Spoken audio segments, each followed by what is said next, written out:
Ladies and gentlemen, introducing the pound-for-pound best radio show around the world, it's Leave It in the Ring.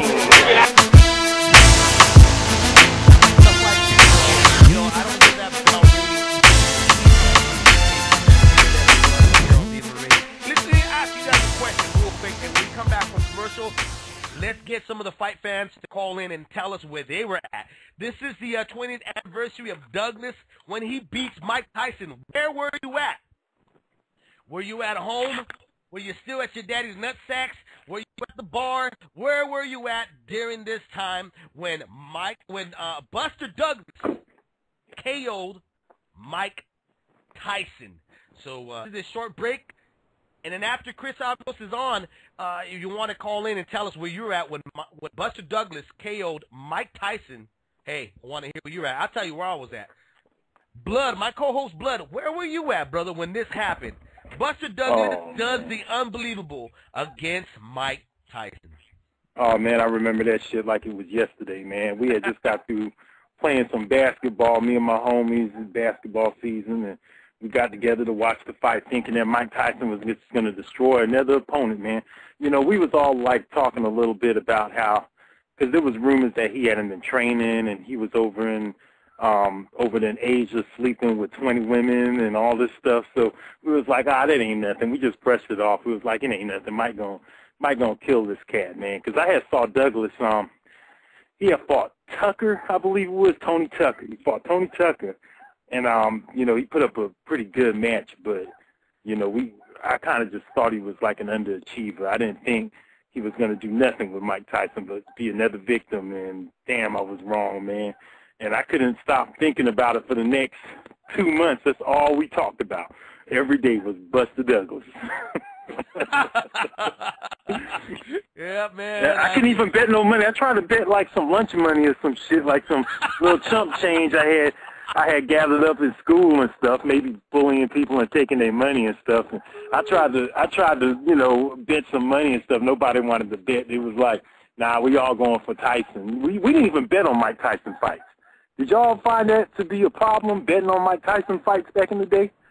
You know, Fresh Prince of Bel-Air had that song out, I Think I Could Beat Mike Tyson. Y'all remember that shit? Yeah, I remember that. It came out around that same time, and then nobody think that Mike Tyson could be beat. You can't even bet nobody no money. The only time I think I could bet was when he fought Larry Holmes, and even then people was like, yeah, I bet you $5 on it, but that's it, though. So, oh, yeah, man. Where were you at when Iron Mike Tyson lost to Buster Douglas? You know, before our next guest, Alfonso Gomez, who, honestly, he was kind of pretty much in the same predicament when he got in with Soto Coraz, Jose Luis Soto Coraz, because Soto was really supposed to be the guy that was going to bust him up, take him out, and move on to his next fight. But Alfonso did exactly what he was planning to do, was upset him. I'll go with 916 Chris real quick before we get Alfonso Gomez on the line. Where were you at when Buster Douglas upset it, Godzilla? Man, I was at home. I didn't even have HBO at the time. We didn't have cable because, you know, hard times. But my friends had it, and they recorded that fight. And I got the tape the next day when I heard about it. You know, it wasn't like nowadays with the Internet. You couldn't find this news all right away and stuff. It wasn't there. So you heard about it word of mouth, and I saw the tape. And everyone was talking about Tyson must have threw the fight or the fix must have been in. And I had that mentality. I was watching it, and I'm thinking, damn, what's Mike Tyson doing, man? He's just letting this guy hit him, and this has got to be a fixed fight. I don't understand what's going on. Even watching it, I couldn't believe that Tyson was going to lose, even though I already knew the results when he hit that uppercut and put Douglas down in the 8th or the 9th, I believe. I thought Douglas wasn't going to get up, and, man, I still just, I couldn't believe it for the longest time. I just couldn't accept it that it happened, and it was just astonishing. You know, the thing that pissed me off, too, is I had a magazine cover. I still have the magazine somewhere where it was talking about the upcoming Tyson-Holyfield fight, and I was really looking forward to that fight. Man, that loss really threw it off. And the funny thing is, I actually did bet on Buster Douglas to beat Evander Holyfield. Bet some kid $20 in that next fight, and that didn't go so well for me. But yeah, man, when it happened at the time, I How the hell did you bet in that fight, man, when Buster Douglas came in there at that weight, man?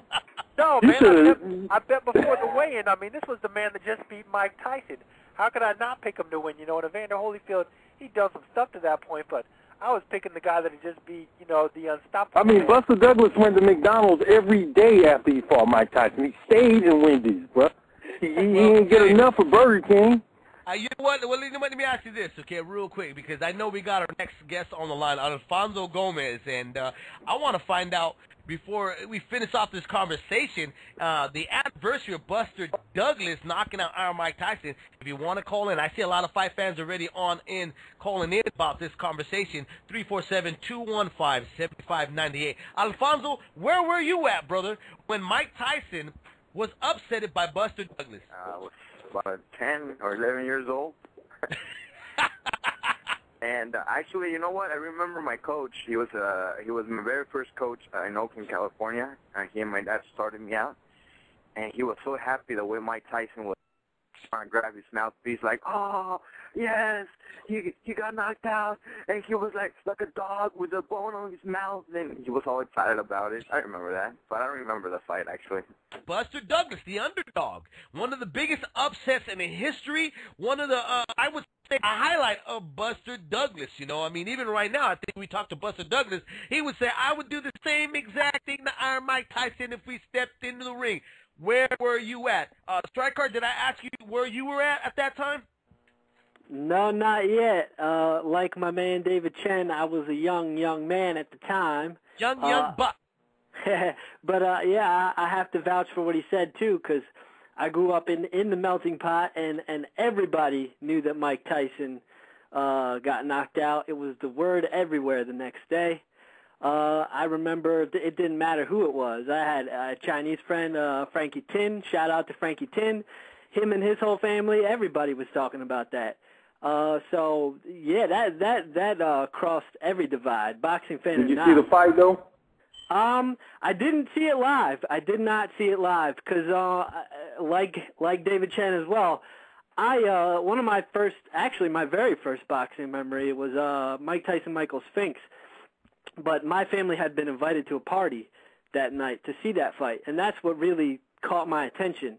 And I did not catch the fight live. But there was another friend that I had, I grew up with, Sonny Chauhan, and his dad had everything archived on VHS in his basement. He was more into sumo wrestling, but he had all the boxing stuff in his basement as well. So I did eventually get to see that. But yeah, I mean, it was kind of hard for me to take. I was almost 6 when the fight happened. I think when I did finally catch the fight, I was at least 6, if not a little older. But it was hard for me to really comprehend because seeing like the first boxing exposure I had was him dismantling somebody, and then to see that, it really didn't sink in for a long time. Mike Tyson was up on a pedestal for me after that fight, even all the way up when he was biting, you know, Evander Holyfield's ears. He was still on a pedestal. He still is on a pedestal for me. And I go back and watch all the fights that he had prior, you know, in the late 80s. It's something to really. I can't take my eyes off or blink still to this day watching them fights. Hey, well, you know, I'm going to tell you a little bit of where I was at when this happened, okay? You know, first off, I come from a fight family. My family are huge into boxing. You know, I had uncles that, you know, that was the thing to do. You know, the ABC World of Sports, I think it was ABC. It was off. Let me tell you this, okay? In my household, when boxing came on, you shut up. You don't run around. You don't, when you're chewing your food, you chew it with your mouth closed, okay? When you're going to have a conversation, take it outside because boxing is on. And that tradition has rolled over to my time in my household. When boxing is on, shut up, okay? You sure I didn't grow up with you, man? You sure we didn't grow up in the same household? I'm telling you, dog. That's why we're, you know, even better, almost similar, man. You know what I'm saying? Only thing that separates us is the mother issue. But we'll figure that out later on. You know what I'm saying? So, you know, the news kicks on, and this is the thing, okay? My grandfather was very passionate. Like most Latinos, very passionate people, okay? Because when you're a fan of a particular fighter, you know, the belief and disbelief kicks in people. So Mike Tyson gets dropped in sparring. My grandfather was in disbelief. He said, no me mames, way. No me mames. My grandfather, my uncles, they was like, oh, no. He slipped, and they showed it. Remember that? They did. He got dropped. No, he slipped. No. These news reporters, they don't know nothing. They just want to see Mike Tyson fall, blah, blah, blah, blah, blah. The fight happens.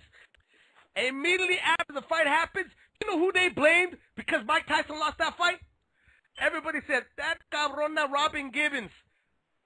That Robin Givens, she did this to him. That's why he didn't train. She messed with him. She was calling him. She took all his money. He did not train properly. That's where I was at. I was in my grandfather's home, which I lived up the street from, and basically was raised with my grandparents. But that's exactly where I was at that night when Iron Mike Tyson was dismantled by Buster Douglas and lost his fight because his mind frame was not there. It was with Robin Givens because Robin Givens obviously was a witch doctor. She got in the brain of Mike Tyson, blood.